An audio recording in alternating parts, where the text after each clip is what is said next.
Alrighty, what is going on, guys? Welcome back to another Sophisticated Man podcast. I really got to come up with a name for this thing. I feel like the Sophisticated Man podcast is just very general. So keep tuned in case I change that. But either way, I have a new guest on today, Mr. Chase. What's going on, man? What's up, brother? I'm excited to be here. I've been looking forward to this conversation. It's a good way to kick off my week. Likewise, dude. Same. I wanted to give you a quick little highlight, a little intro, just in case people are maybe unaware of you. If you wanted to just kind of briefly explain what you do, what you're about, and why you do what you do. Absolutely. So at the core, give the quick background. Fitness my whole life. Navy for 4 years, got out, opened a gym, ran it for 8 years, went online part of the way through that, shut the gym down at 2021, going into 2022, and I've been full bore online since then. I now operate as an online mindset and lifestyle coach, as well as a business mentor. I consult with businesses, and I also am in business acquisition. I own my partners and I own a business that we operate remotely with our team in place. So I have my hands in a few different things. I also have my own podcast that we're spinning back up for season 2. So yeah, that's the short version. I love it.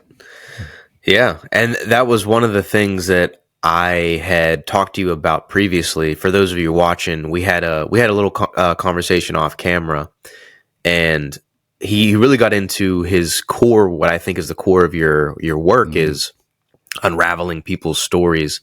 And I thought that was so interesting because there's obviously a lot of narratives that men create. Obviously, like my platform, I talk to men.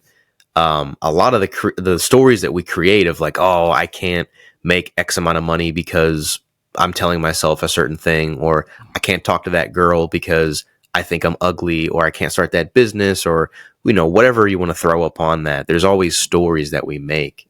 Yeah. And I was curious, like, in your opinion, where do you think these stories or these narratives that we create start, and how do they hold people back? They start earlier than most think. And to lay this out, I'll give a definition of the victim mentality.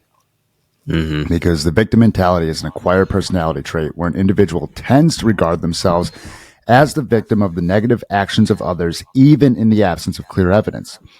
And it depends on a habitual thought process and attributions.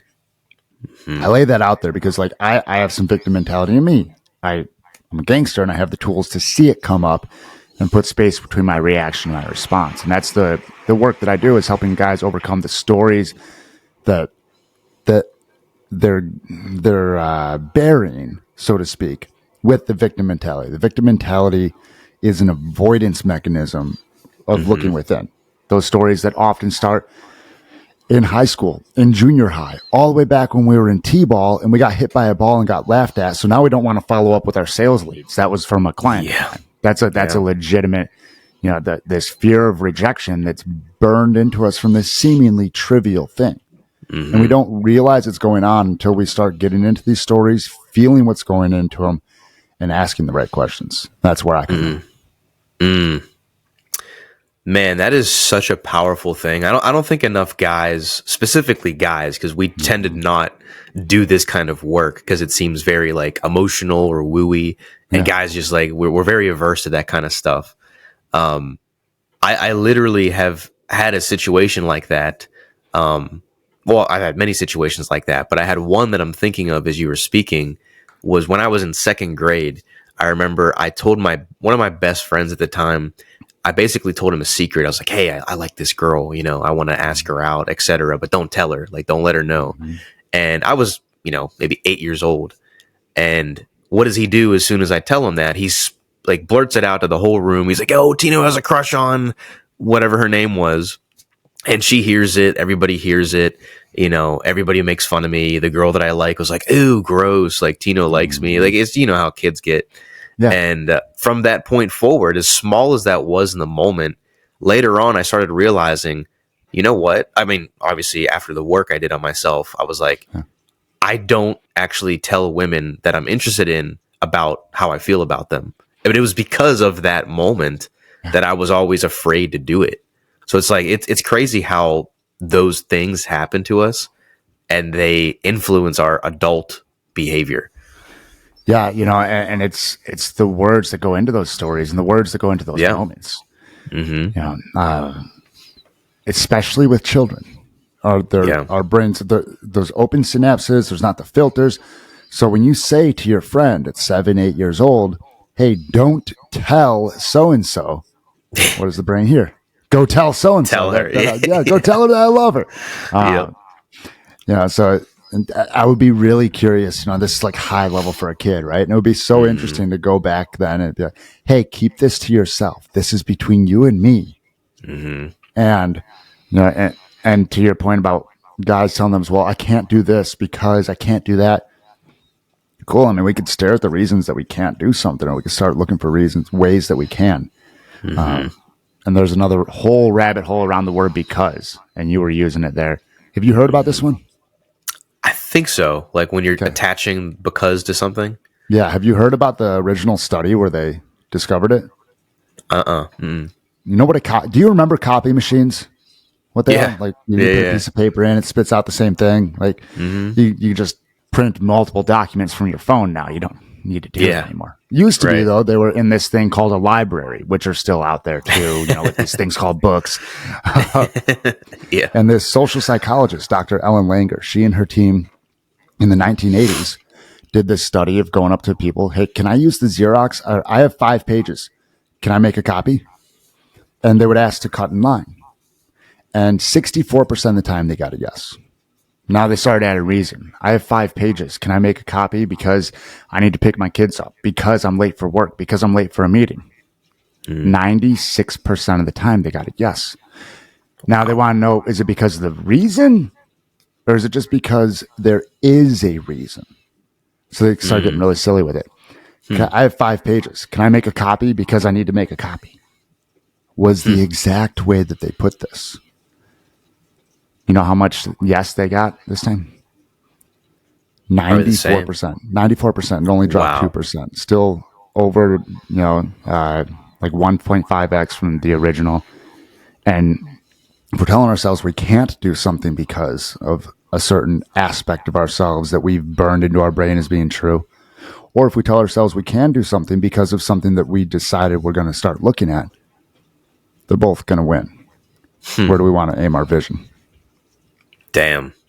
That's so powerful. Like even just that little thing that they changed, it was, because I have to make a copy. I mean, you're not adding anything to that. You're just saying because, and the whole thing changes. I like to say because. Yeah. Yep. It's just as powerful. I believe you have my good friend who I run some retreats with, Dave Robinson, on, and he laid out abracadabra, "With my word I create," from the ancient Aramaic. Here's the thing about that. There are, in Aramaic, the symbols that create that word each have their own meaning. So in that word, one symbol means word, and the next one next to it means silence. And there's this meaning there that the word can either uphold the silence or betray the silence. And this is where a lot of people can get caught up with like Pinteresty affirmations. And they're like, "Well, yeah, I am confident." The short version is there's a symbol that means word, a symbol that means silence in that word. And our words can either uphold or betray the silence. And this goes from empty affirmations that we don't believe, don't feel, all the way to that person that walks in a room and just feels the need to talk because they're uncomfortable in the silence and in the energy that's in their body. That's an interesting point because I've talked about that on my own content. I've said guys getting into the silent space and being okay with being by themselves, being okay with being quiet because of all the distractions that just exist in the world right now, like with your phone, with the computers, with the media, with the news, everything. Like everything is a distraction. And I think there's value in actually spending that time by yourself, even if it's deliberately, like taking, like disconnecting from all that noise. And you were talking about guys being okay with the silent space. Yeah. Yep. And this all circles back around to what we opened up with the stories. Mm-hmm. Because we're oftentimes, our subconscious has an almost autoimmune response. It's like, no, don't look at that. That's okay. That's not bothering you. That's not hurting you. Just go out there and try and make more money. Go out there and try and talk to more girls. Yeah. Go out there, get that sports car, get the body, get the wife. And then this is literally the stuff that midlife crises are made out of. It's true.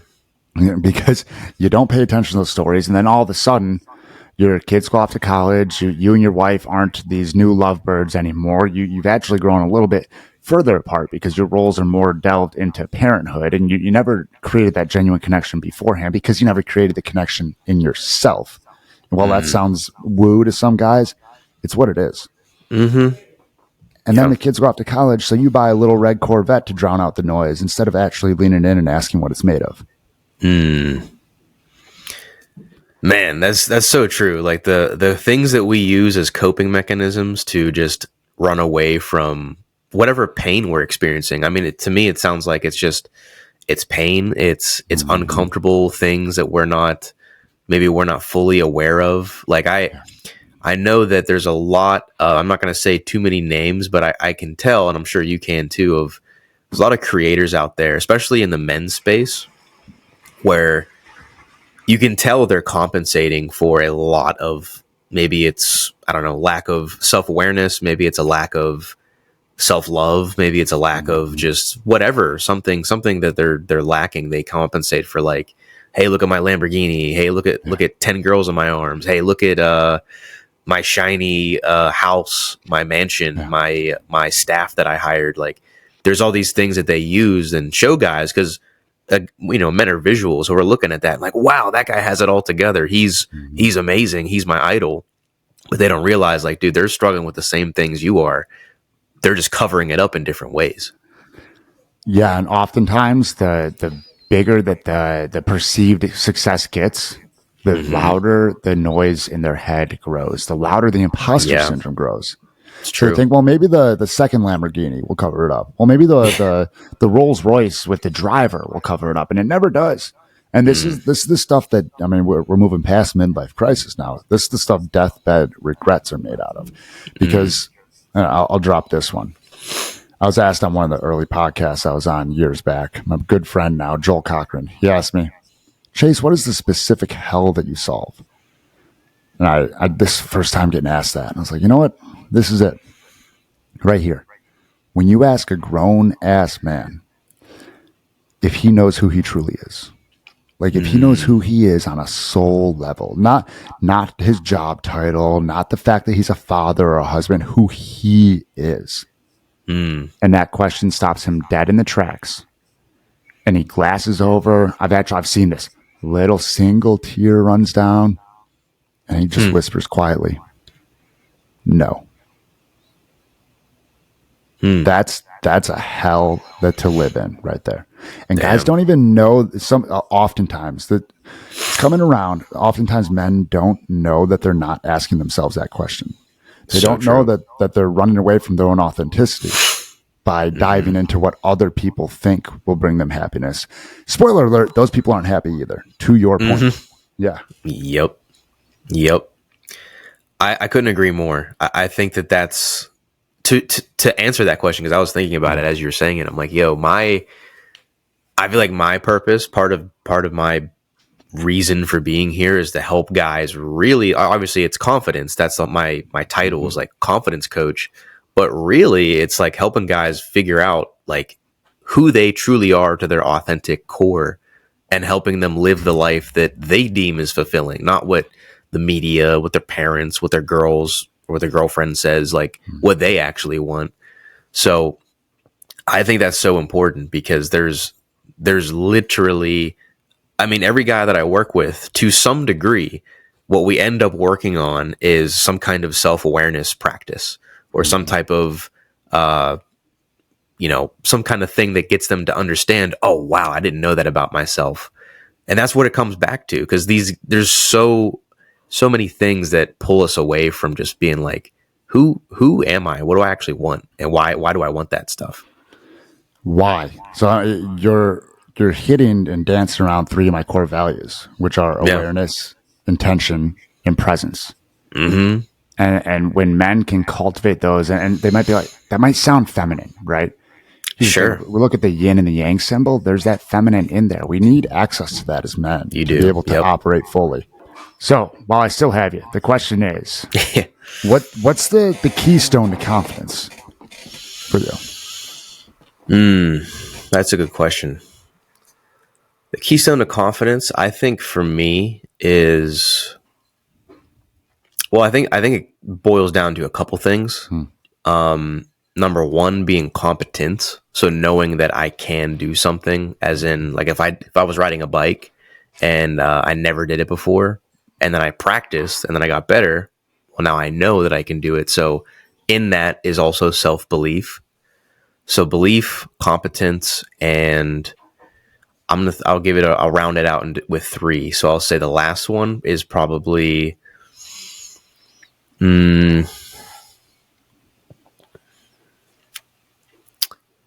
say the last one is honestly probably self-awareness, like knowing who I am and knowing like what I'm capable of. So really just like a mix of those 3. Yeah, and I would even take that last one and open it up. For me, that's the foundation, is like complete accuracy with oneself. My favorite definition of enlightenment is it's simpler than people make it. It's to see the world as it actually is.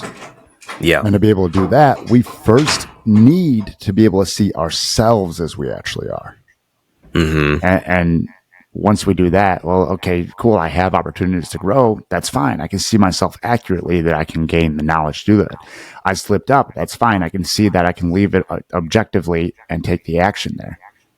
And once we gain that ability for accuracy, whether we're driving an '04 Nissan or a 2024 Huracan, we can be confident. Yeah. Accuracy is important. Like knowing yourself to that degree, and kind of like it kind of ties into what we've been talking about. I think just so many men lack that accuracy of who they are, or what they're even capable of. They think they shoot themselves so low. And I'd love to get your take on this, but I've noticed like a lot of men these days generally don't have very high standards for themselves or their quality of life. Like they're just like, well, it's okay. My life's good right now. It's all right. Like they don't see what's their potential is. They kind of just cap themselves. Brought up young to idolize and admire, they've traded their drive to stoke someone else's fire. And maybe their flame was too hot and someone was hurt, or maybe they were taught that it was inert. That's from a piece I wrote. Happy to share the full thing with you sometime. It'll be coming out in a piece of content here. And that's just it, right? Like we either learned that we didn't have a fire, or we burnt more often. And this was the case with myself. When I was 17 years old, my dad caught me smoking, got in my face, and 32 stitches in his face, a broken nose, and 4 staples in the back of his head. Later, I had hospitalized my own father. And I put my fire out because I felt dangerous. And there's guys that I work with often that they go back to these old stories and they're like, oh, wow, well, that I don't need that old part of me. And then we come full circle, we find out there are pieces of that old part of us that we want. And when we can take that fire and relight it and take the fire out of the campfire, put it on the sticks and start juggling it, that's mastery. And that's what we're talking about. Accuracy leads to authenticity. And, to get a little bit woo on it, even though this is like legitimate science, measures the field from the heart is measurable at least 3 feet away. And in that field, they've measured emotions. We've seen this scale where it's like down the bottom is fear and anger, and then courage, and up at the top, as of recently, they found that authenticity, it's quote unquote, vibrates stronger, harder, higher than any of those. Yeah. So how do we uncover our most authentic self? We take off the layers of stories that we've let store in our nervous system and in our tissue for decades. That's interesting. You're talking about the what hierarchy is that? That's just the, like, it has, like, at the very top is self-actualization. Is that the same That's one? Maslow's hierarchy of needs, I think. Oh yeah, This yeah. one, it's like this scale of different emotions. And Right. what at the top, it's usually like peace and love, or Okay. and there's I have a whole, I could do a whole hour on love, and that being said, they've apparently measured recently that authenticity vibrates harder and higher than love, even. Wow. Yeah. That's interesting. We talked about grandfather clocks on our off-camera Yeah. chat, right? Yep. And this is where authenticity comes in, because for the listeners, if I may, Sure. Please. physicist in the 1600s was laid up sick in bed, and he was tinkering with his grandfather clocks, because that's what physics was in the 17th century. And he noticed that wherever he set these two grandfather clocks up, their pendulums would start swinging in unison again. Like they would each touch the end at the same point. He took this into the Royal Society of Science, or whatever it was called in the UK at this time, and he was laughed out of the room. In recent decades, it's been proven that those grandfather clocks were communicating through tiny vibrations in their wooden housing sent across the room to each other. This is the same underlying mechanism in dripping faucets that sync up, in females whose cycles sync up, in the tides and the moon. It's the same scientific underlying mechanism. Now, here's the fun part.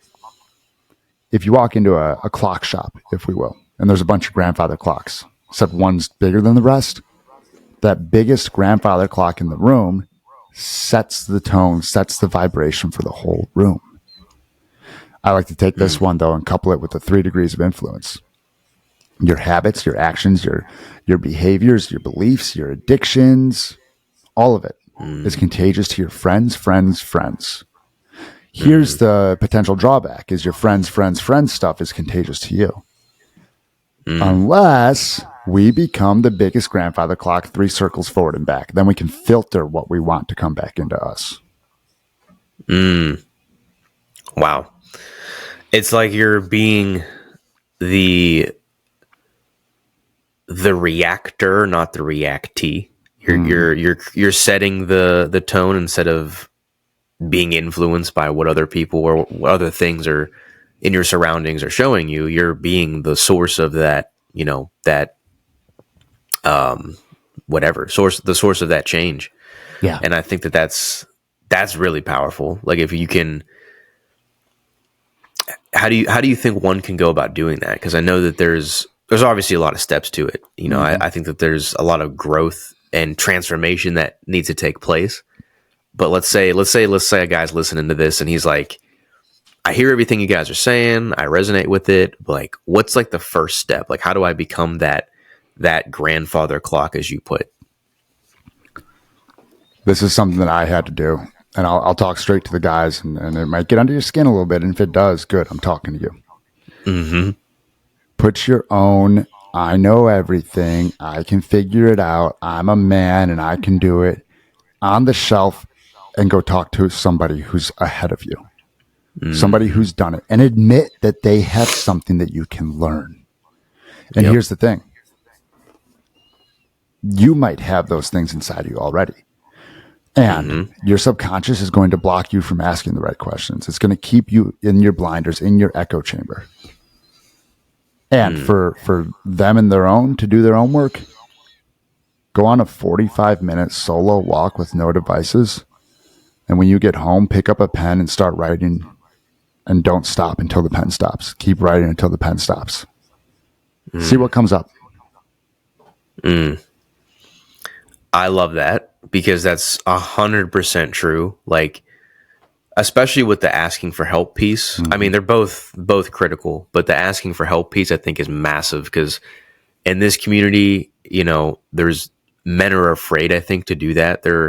It's so weird because I've noticed we live in a point in culture now where a lot of these like creators in this space, almost they're very they're popular right now. Yeah, they definitely look up to these guys and they're like, I want to be like this guy. I want to be like this dude. And then the figure that comes to my mind most popular is like obviously Andrew Tate. Like he's a guy that most dudes will be like, yeah, I want to be like him, like all these things. But the weird thing is they don't ask for help. They're just like, they view from a distance and they admire from a distance, or they're like, I respect him, et cetera, et cetera. But then not even just using him as an example, but like when you ask them, well, yeah, man, do you need help? Like, what are you struggling with? Nah, I'm cool. I'm good. I got it. Like, I don't need a coach, or I don't need a mentor, or I don't need X, Y, Z. It's like, well, you just told me that you're struggling with these things, but you're not admitting that you need assistance. So there's such a disconnect that guys have, I think, with knowing that they're not where they want to be, and also not being willing to ask somebody who's been there what they did to get out of it. So I was curious, like, what do you think that disconnect, where does that come from? And like, what can guys do to get out of their own way?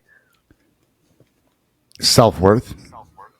Because if they believe that the process works, and the only question is is whether they believe that they'll follow through, and if they're worth that process.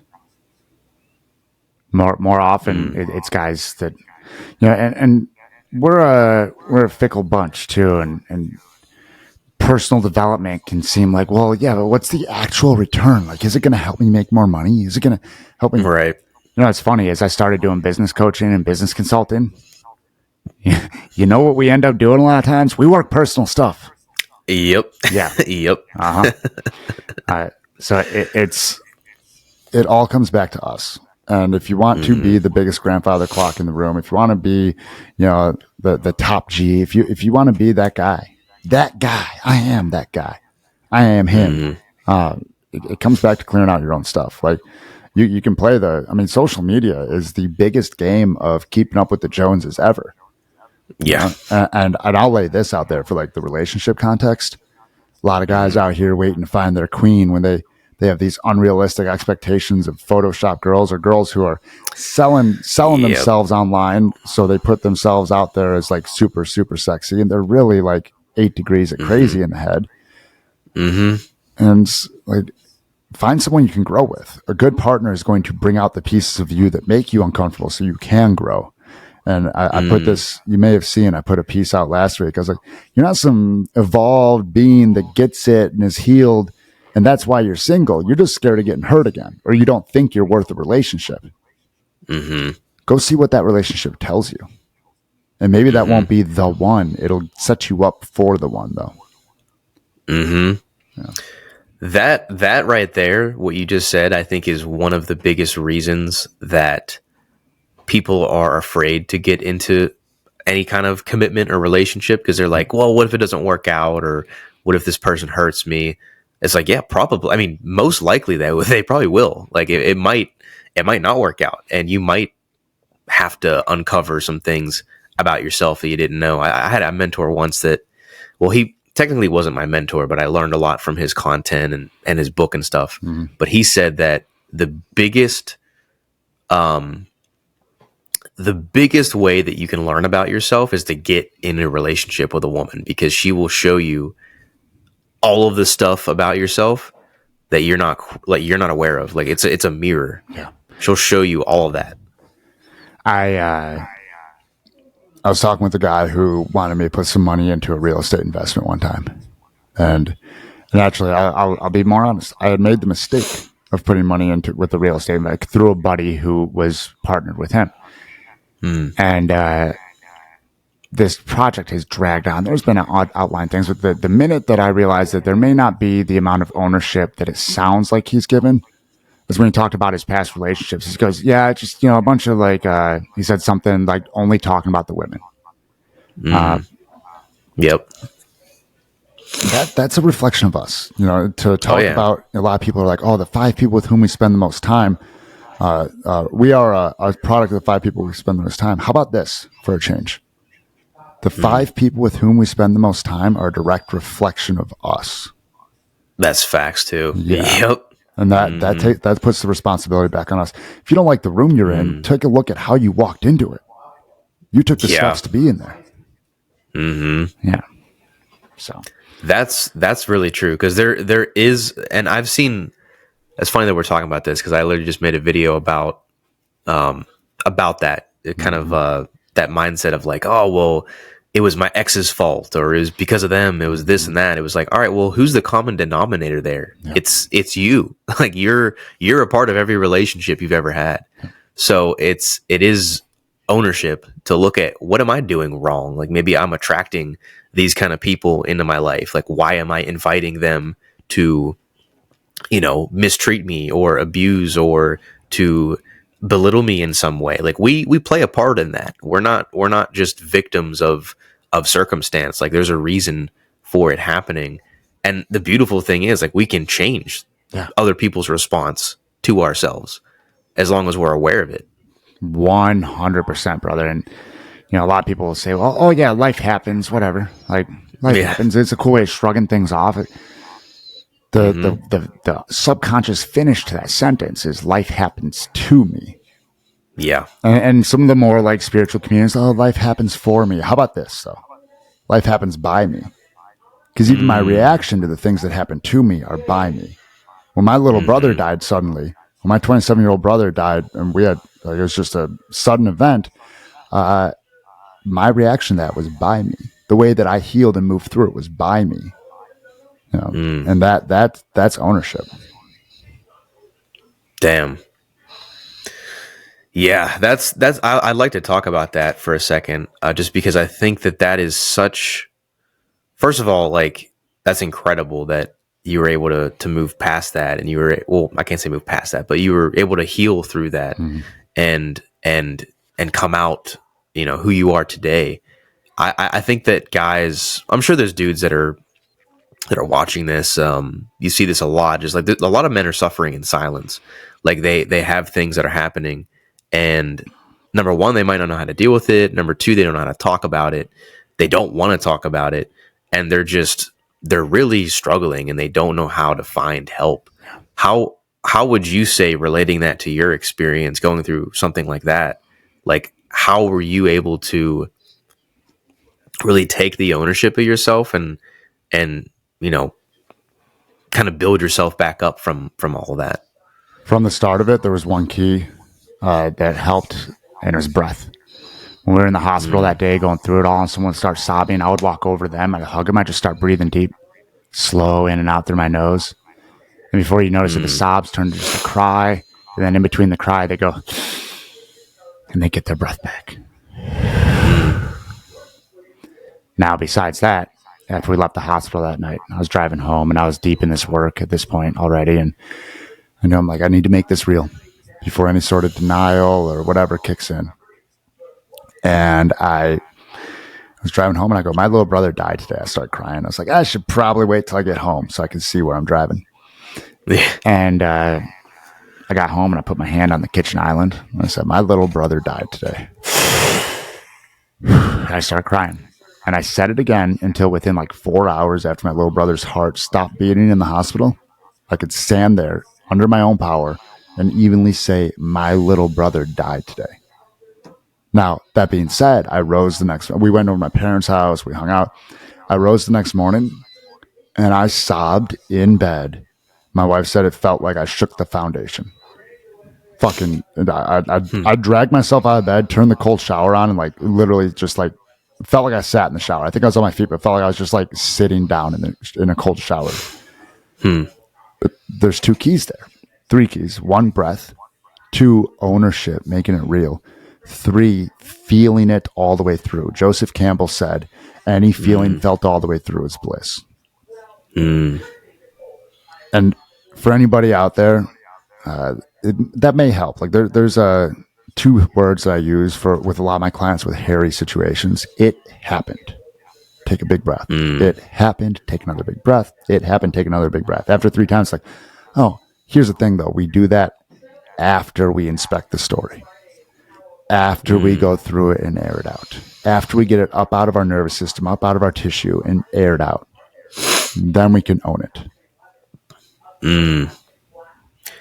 I am a big believer in that. In the, I heard the communities in like the spiritual space be like, feel it to heal it. That's what they say. But it's true. Like you can't ignore it. You can't run away from it. You have to literally face it head on. And I've had to do a lot of that work in this leadership program that I was just in. I think I told you about that, but it was in Los Angeles. We had to actually like sit in.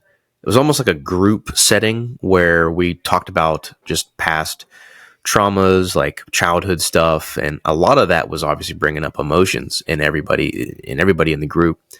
And there was a point where I'm the kind of person that like if I'm doing any self work, like I'm 100% in, like I'm giving everything to just like understand myself more. And there was a point where I was just losing it, like bawling my eyes out, just like going nuts. And then the trainer kept saying like, go deeper, go deeper, go deeper, go deeper. And I'm like, dude, I don't have anything left. Like I am just drained. But then like, it's surprising what happens is like, the more that they say that and the more that you think about it, like, oh, actually, nope, I got some more. And then you keep going and then you keep going. It's like, you really have to give all of yourself to that feeling that you're suppressing, and just like, you just gotta feel it. Like you just gotta feel through it. Yeah. And I'm so glad you brought this tangent up, because a lot of people say, hurt people, which is cool. And now we're aiming our reticular activating system to see the hurt in the world. What I like to say more accurately is healed people heal people. And even more accurately is healing people heal people, because it's a process. And if you ever think that the work is done, you're going to get caught back in that loop again. Yep. Yeah. So true. So true. I mean, I always say we're continual works in progress. Like we always are. There's never an end point. I think if you put that end point on yourself, that's a limiting belief, because you're saying, okay, well, I reached this destination. I made X amount of money. My business grew to this degree. I started a family, etc. And then it's like, where do you go from there? Like there's nothing to work with, because you capped yourself. Yep. So I think that's where, to kind of tie it into another tangent, like when guys lose that purpose in their life, when they lose that fire, like you were talking about, well, then everything kind of goes from there. Like if you have no meaning in your life anymore, especially as a man, like we don't, that's the reason I believe mental health in men is so low, because like guys, they lose that purpose, and then they start committing suicide. That's the reason that like suicide rates in men are just ridiculous right now. And I think a lot of it has to do with that. Yeah. And I'll go, I'll take that for a ride. That social media and the internet, while it's great, we're here doing the podcast because of it, has perverted a lot of people's sense of purpose. 150 years ago, you worked on the farm, you raised your cattle, you did your job, you worked in town, whatever you did, you got a wife, you had kids, and you raised a family, and you raised them to be good human beings. Now, there's more that we've broken open to life. We have this healing. We have a deep understanding of the psyche. And since I become a father, I'm like, oh, yeah, well, like all the other stuff is cool. And creating the next generation to be a better generation than myself, there's little to anything else that could ever be more, if you want to use the word, of a purpose for me. So, yeah. The G-Wagons are nice and all, and it's still a toy. Yep. I agree. I agree. I think that there's a lot of stuff on social media that can distract you and think, okay, well, this is everything that life is about, and this is the pinnacle of fulfillment, and it can very much be tainting your view of what that is. In the same vein, there's a lot of things to the internet, like you said, that can give you more direction, that can actually help you on your course to understanding your purpose. Because I know for myself, like that was the thing that helped me. I mean, I was in a very down place. I think I was telling you about this, where I graduated my senior year of college, and then I didn't know what to do from there, because I was like, well, I don't want to continue this career because it wasn't fulfilling and I wasn't passionate about it. So I was very lost. Like I didn't know what to do, didn't have the next step. I had a lot of things going on externally, like relationships that were falling apart. I was getting broken up with. I had to get back surgery, and all these things were happening. But it was actually a YouTube video that kind of inspired the next chapter of my life, because I looked at this coach who basically told me about his experience and his life, his transformation. I was like, yo, this is pretty cool. What is self-improvement? I never knew what that was.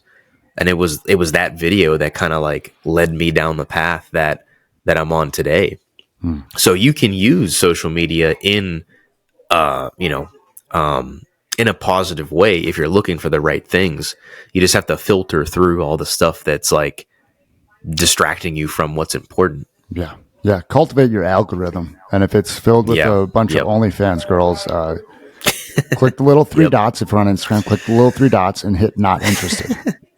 And then make sure you interact with the stuff that helps you grow. And I'll go a step further too. Your algorithm can sometimes accidentally become an echo chamber. And look for those other opinions and beliefs.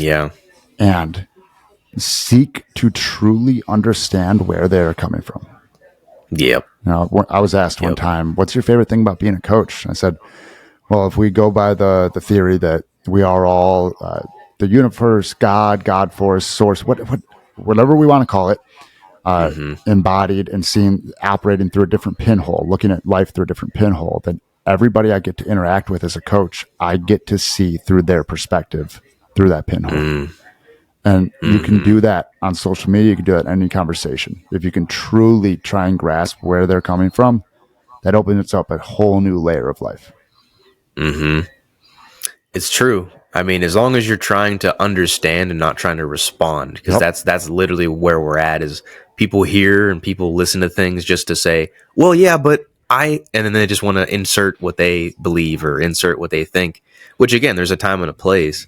But yeah, if you're always doing that, then you're never going to really hear another point of view, another perspective. And I did the same thing. I follow people that I disagree with, just to kind of see what their point of view is on a subject that I might have a strong stance on, or I have an understanding of. I'm like, yo, what does that other side sound like? Yeah. And, even after listening to them, I still might disagree with what they say.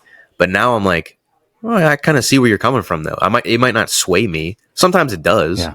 I think I'm open to having my mind changed. But sometimes I just like to hear what other people think.